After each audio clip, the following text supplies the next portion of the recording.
मौके पर डेहरी नगर क्षेत्र एनीकट स्थित वेदव्यास मंदिर प्रांगण में भगवान वेदव्यास ट्रस्ट द्वारा जयंती समारोह का आयोजन किया गया, जिसमें बीआईपी पार्टी के राष्ट्रीय अध्यक्ष मुकेश साहनी मुख्य अतिथि के रूप में शामिल हुए। कार्यक्रम का उद्घाटन मुख्य अतिथि मुकेश साहनी, विशिष्ट अतिथि राजीव रंजन सिंह उर्फ सोनू सिंह ने दीप प्रज्वलित कर कार्यक्रम का उद्घाटन किया। अपने संबोधन में मुकेश साहनी ने कहा कि समाज को शिक्षित होना पड़ेगा। अपने घर के बच्चों को आप शिक्षा दिल आइए, भले ही 2 रोटी कम खाना पड़े, लेकिन अपने बाल बच्चों को शिक्षा जरूर दे, क्योंकि हमारा समाज बहुत ही पीछे है।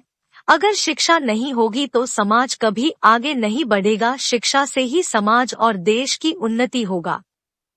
मैं एक गरीब परिवार से हूँ, लेकिन मेरी शिक्षा के बदौलत में आज इस मुकाम तक पहुँचा हूँ, नहीं तो आज मैं भी जो मेरे पूर्वज करते हैं वही करते रहता। इसलिए अपने बच्चों को शिक्षा जरूर दे। वहीं राजीव रंजन सिंह उर्फ सोनू सिंह ने कहा कि गुरु से बड़ा कोई नहीं होता। सबसे पहला गुरु माता पिता होते हैं, उसके बाद आपको जो शिक्षा देते हैं वह गुरु होते हैं। इसलिए अपने माता पिता के साथ अपने गुरु का मान सम्मान इज्जत देना ना भूले। गुरु के आशीर्वाद से ही लोग ऊंचाई के शिखर पर पहुंचते हैं। वहीं कार्यक्रम में कई छात्र छात्राओं को सम्मानित किया गया और वेद व्यास के सदस्यों को भी मुकेश साहनी द्वारा सम्मानित किया गया।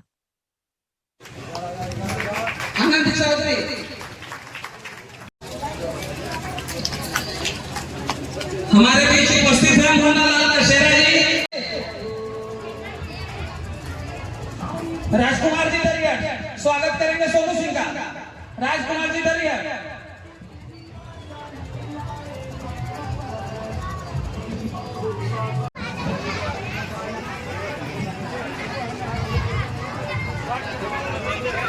आज महर्षि वेद व्यास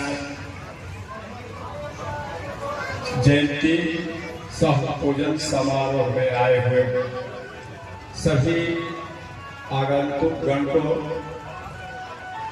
मंच पर विराजमान। आपका आंख कोई काम का नहीं है, इसलिए साथियों आप समझ सकते हैं कि इंसान की जिंदगी में आंख का कितना महत्व है। होते हैं वो हमारे शिक्षक होते हैं, गुरु होते हैं। इसलिए सभी जो भी हमारे नौजवान साथी, बताए बहने, अभिभावक हैं, जो भी हमारे बच्चे हैं, अपने सबसे पहले अपने अभिभावक माता पिता की इज्जत मान सम्मान करना सीखे। उसके बाद अपने गुरु की भी मान सम्मान करना सीखे। तभी आप भविष्य अभी बड़े हैं, उनको अपने से बड़ों का मान सम्मान आदर जरूर दे। अपनी वाणी से कोई ऐसा शब्द न बोले जिससे हमारे समाज को, हमारे किसी को ठेस पहुंचे। खासकर नौजवान साथी बच्चे और बच्चियों से आग्रह होगा कि अपनी वाणी में लगाम देते हुए अपने गुरु की इज्जत करना सीखें।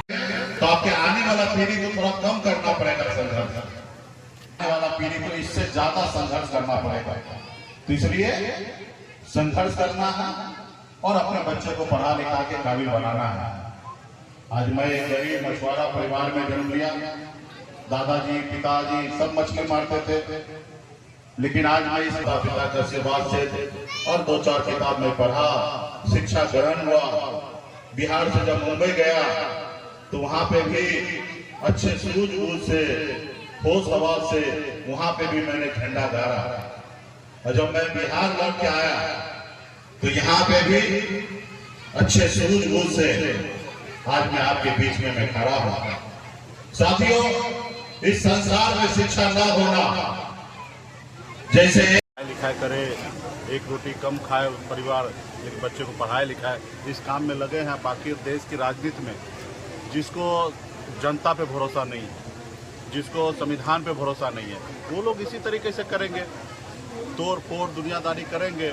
तो बिहार का देश की जनता देख रही है, समय आने पे सबको जवाब मिलेगा। 2024 में लोकसभा में क्या मुकेश सहनी किस रोल में रहेंगे? अभी जो भी रणनीति है आने वाला समय में आप लोग को बताएंगे। अभी हमारा 25 तारीख से यात्रा निकलेगा और 4 नवंबर के बाद पार्टी का स्थापना दिवस होगा, उसके बाद हम अपना निर्णय लेंगे।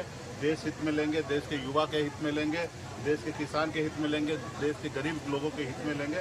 आने वाले समय में जो भी रणनीतिक खुलासा करेंगे आप लोग को जानकारी। बीजेपी यूसीसी का दावा कर रही है, उसमें लाने की बात कर रही है, यूनिफॉर्म सिविल कोड, उसमें क्या प्रतिक्रिया रहेगी आपकी? देखिए, सरकार है, सरकार को जो अच्छा लगता है वो लाना चाहिए, लेकिन जरूरी है आज जो हमारा कानून व्यवस्था है वो कोई खराब थोड़े है।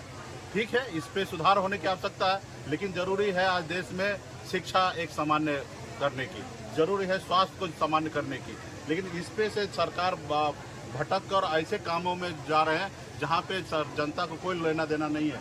आज कोई भी जाति धर्म के लोग किसी का हत्या कर दे, उसके लिए एक ही सजा है, सबको फांसी है। तो इसमें कानून ऑलरेडी और हमारे देश का संविधान ऑलरेडी बना हुआ है, आज तक किसी को कोई नुकसान नहीं है। अगर उसके ऊपर भी अगर संशोधन करके कुछ भी करना है तो सारे विपक्षी दल या जितने भी देश की जनता है सबसे जान के समझ के और उसके बाद ये सारी चीज़ करना चाहिए, और इसमें कोई आपत्ति नहीं है। सरकार अच्छा निर्णय लेना चाहेंगे ले, लेकिन जनता को बीच में जाके आए। लेकिन उससे ज़्यादा जरूरी क्या है, आज जरूरी है मंदिर से पहले बच्चे के पढ़ने स्कूल बनाने के लिए। आज जरूरी है गरीब बच्चा दम तोड़ दे रहा है, उसको इलाज नहीं हो पा रहा, जरूरी है आज उसके लिए हॉस्पिटल बनाना। लेकिन सरकार ये सारे चीज़ से भटक के और जो काम उनको सरकार को नहीं करना चाहिए वो सारे काम सरकार कर रही है। बीजेपी और जेडीयू ये